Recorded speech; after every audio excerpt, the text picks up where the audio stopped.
სოფლის მეურნეობის სამინისტროს ინიციატივით სოფლის მეურნეობის პროექტების მართვის სააგენტომ თებერვლიდან მცირემიწიან ფერმერთა 2015 წლის საგაზაფხულო სამუშაოების ხელშეწყობის პროექტი დაიწყო. აღნიშნულთან დაკავშირებით შეხვედრა გაიმართა დღეს ქვემო ქართლის სამხარეო ადმინისტრაციაში. პროექტების მართვის სააგენტომ ქვემო ქართლის გუბერნატორსა და რაიონების გამგებლებს პროექტი დეტალურად გააცნო. დღევანდელ შეხვედრას რუსთავის მთავრობის წარმომადგენლები ესწრებოდნენ. რამდენი ბენეფიციარი მიიღებს დახმარებას და რა თანხა დაიხარჯება პროექტისთვის თამარ ლოლაძის სიუჟეტში.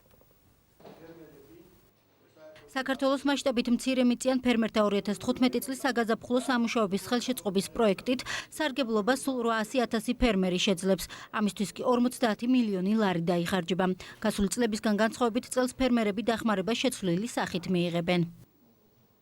ეს იქნება დახმნის პროგრამა, ეს იქნება ბარათების პროგრამა, ეს იქნება დახმარების პროგრამა და მთლიანად უკვე ბოლო ეტაპზე გავიდა ჩვენი სოფლის მეურნეობის ესეთი ხელშემწყობა და თითქმის საქართველოს მასშტაბით 50 მილიონამდე ლარის დახმარებას გაუწევთ ჩვენ სოფლის მეურნეობის მუშაკებსა და მოსახლეობას. დაუფინანსებად საგაზაფხულო სამუშაოები, რაც ჩვენი აზრით ძალიან მნიშვნელოვანი სტიმული იქნება იმისათვის, რომ არ დაგვრჩეს დაუმუშავებელი მიწები და ყველა ფერმერმა შეძლოს ადეკვატურად მიწის დამუშავება.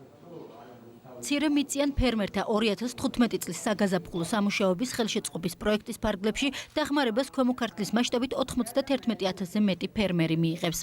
აქედან ხვნის ბარათის მფლობელი 51,000-მდე ფერმერი გახდება. აღსანიშნავია, რომ ბარათების დარიგებას სოფლის მეურნეობის სამინისტრო ქვემო ქართლიდან დაიწყებს. ეს არის ის რეგიონი, ქვემო ქართლის რეგიონი, საიდანაც იწყება ტრადიციულად ხნა. ამ რეგიონში გვყავს 91,000-მდე ბენეფიციარი, საიდანაც 51,000 მიიღებს ხნის ვაუჩერს. მთავრობის ინიციატივით სოფლის მეურნეობის სამინისტრომ და სოფლის მეურნეობის პროექტების მართვის სააგენტომ საგაზაფხულო ხელშეწყობის პროექტის განხორციელება 2013 წელს დაიწყო.